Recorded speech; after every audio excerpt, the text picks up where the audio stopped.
Hai, Assalamualaikum. Apa kabar semuanya? Ketemu lagi nih sama Miss Anita di pelajaran ilmu pengetahuan sosial.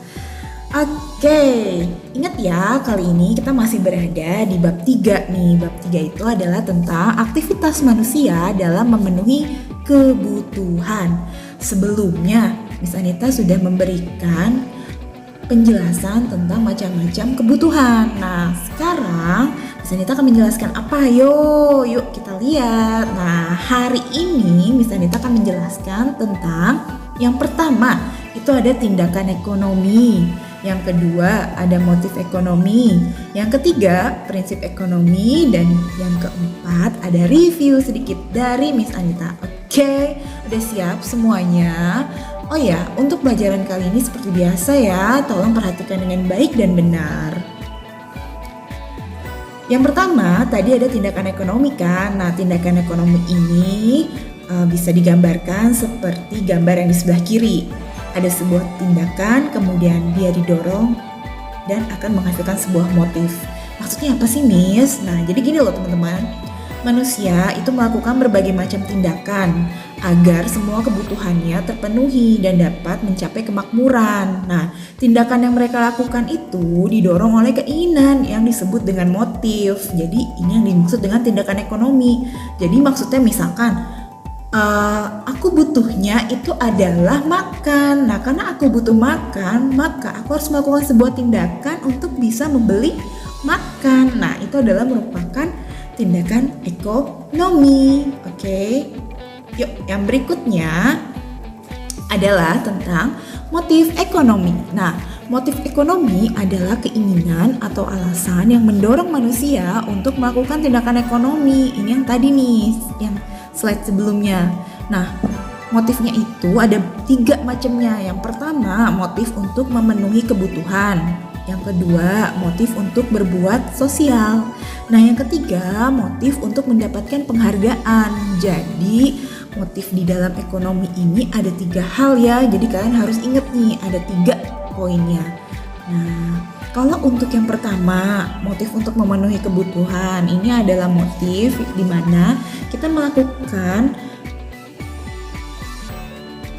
segala macam tindakan untuk memenuhi kebutuhan kita. Jadi misalkan tadi dengan bekerja kita dapat memenuhi kebutuhan yang kita butuhin gitu. Nah, kemudian yang kedua adalah motif berbuat sosial. Nah, kadang tindakan-tindakan ekonomi itu kita lakukan karena hati nurani kita. Kita kan sebagai manusia pasti kayak pengen berbagi dong ya kan. Nah, karena kita ingin berbagi, maka ada motif lagi tuh yang dinamakan dengan motif berbuat sosial.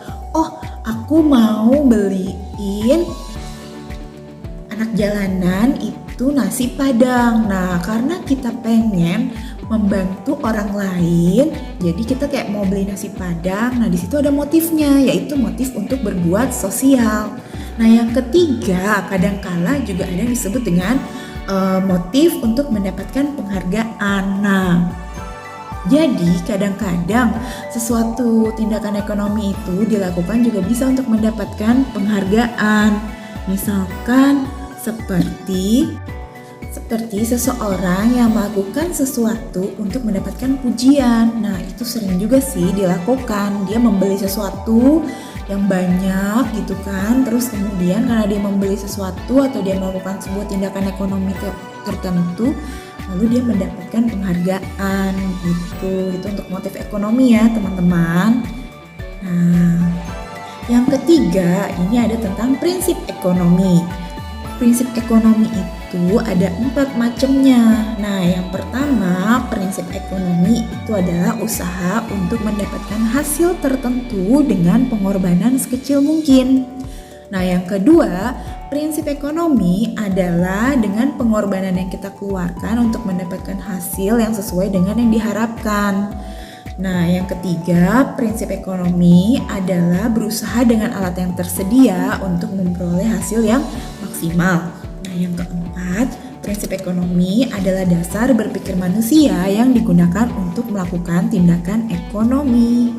Jadi prinsip ekonomi ini digunakan untuk apa sih, Nis? Nah, prinsip ekonomi ini intinya akan kita gunakan untuk mendapatkan hal-hal yang kita inginkan secara maksimal dengan usaha yang seminim mungkin. Nah, jadi nanti kedepannya kita akan belajar juga tentang kegiatan ekonomi, yaitu ada 3 ya. Ada produksi, ada distribusi, dan ada konsumsi. Nah, sebelum nanti kita masuk ke materi tersebut, kita pahami dulu nih prinsip ekonomi di bidang-bidang yang tadi sudah Miss Anita sebutkan. Nah, yang pertama di prinsip ekonomi produksi itu menggunakan bahan mentah dan baku dengan mutu yang baik. Terus yang kedua, mendirikan lokasi usaha yang dekat dengan bahan baku. Kemudian yang ketiga, mencari tenaga kerja yang murah. Yang keempat, hemat dalam biaya produksi. Kenapa diharuskan penerapan prinsip ekonomi di produksi ini? Karena dengan menggunakan prinsip ekonomi produksi tersebut, maka dalam menghasilkan barang itu akan menjadi lebih efektif dan efisien, tentunya akan mendatangkan keuntungan yang lebih besar. Nah, kemudian yang kedua di bidang distribusi. Di bidang distribusi ada beberapa prinsip, diantaranya yang pertama itu adalah menyalurkan barang dengan prinsip tepat sasaran dan tepat waktu. Yang kedua, mendirikan lokasi usaha di antara produsen dan konsumen agar lebih dekat gitu. Terus yang ketiga, memberikan layanan yang baik. Dan yang keempat, itu memberikan sarana distribusi yang murah. Nah, jadi dalam kegiatan distribusi, kalau kita menggunakan 4 prinsip tersebut, pasti akan menguntungkan buat si distributornya. Jadi contohnya nih ya, kalau misalkan kalian beli barang online, pasti kalian akan cari dong tim pengantar paket yang lebih murah gitu. Kenapa harus cari yang lebih murah? Jadi menguntungkan buat kalian juga, ya kan? Nah, kemudian di prinsip ekonomi yang ketiga, ini ada yang di bidang konsumsi.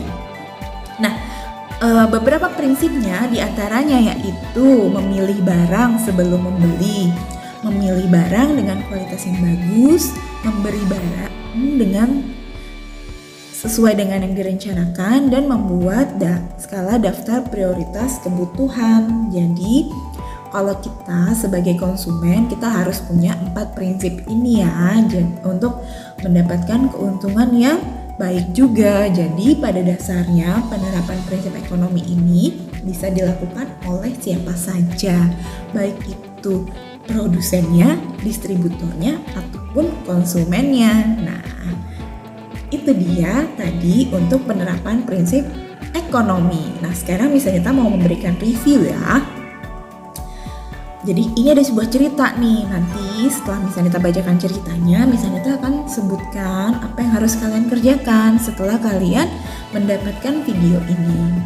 Oke, jadi ceritanya gini nih ya. Manto adalah seorang pedagang di pasar. Sehari-hari dia menjual buah-buahan yang dibelinya dari grosir di pasar induk. Nah, barang dagangannya itu ditata secara rapi. Walaupun kios yang dimilikinya berukuran kecil, tapi kelihatan bersih dan teratur. Tiap hari setelah membeli barang dagangannya, Manto selalu menyortir dan memisahkan ukuran buahnya dan disusun secara rapi sesuai dengan ukuran.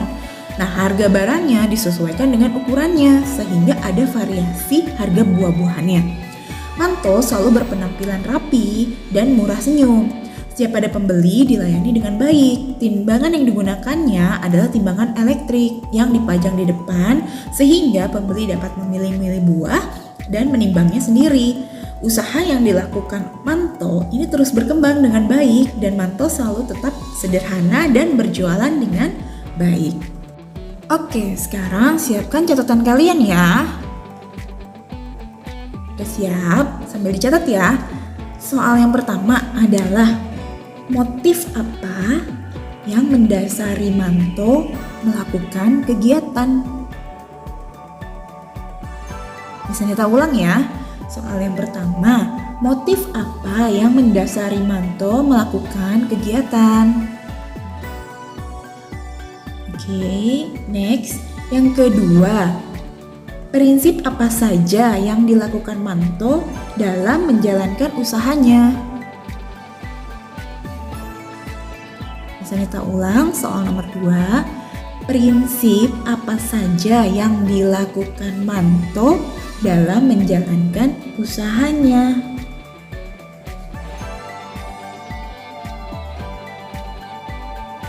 Oke, soal nomor 3 ya.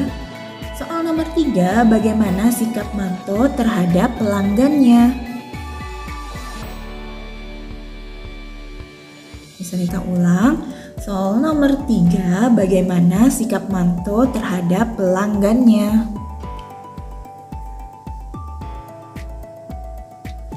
Soal nomor 4, nah ini yang paling penting nih. Buatlah kesimpulan sikap yang harus dimiliki setiap orang dalam melakukan tindakan ekonomi. Panjang ya? Ulang nih ya. Buatlah kesimpulan sikap yang harus dimiliki setiap orang dalam melakukan tindakan ekonomi. Itu apa saja ya sikapnya? Oke, perlu diulang lagi. Ini kan video guys, kalian bisa pause dan kalian bisa catat. Oke. Next, terima kasih. Sampai ketemu di pertemuan kita yang lainnya. Semoga kalian terus sehat dan bahagia. Bye-bye. Assalamualaikum warahmatullahi wabarakatuh.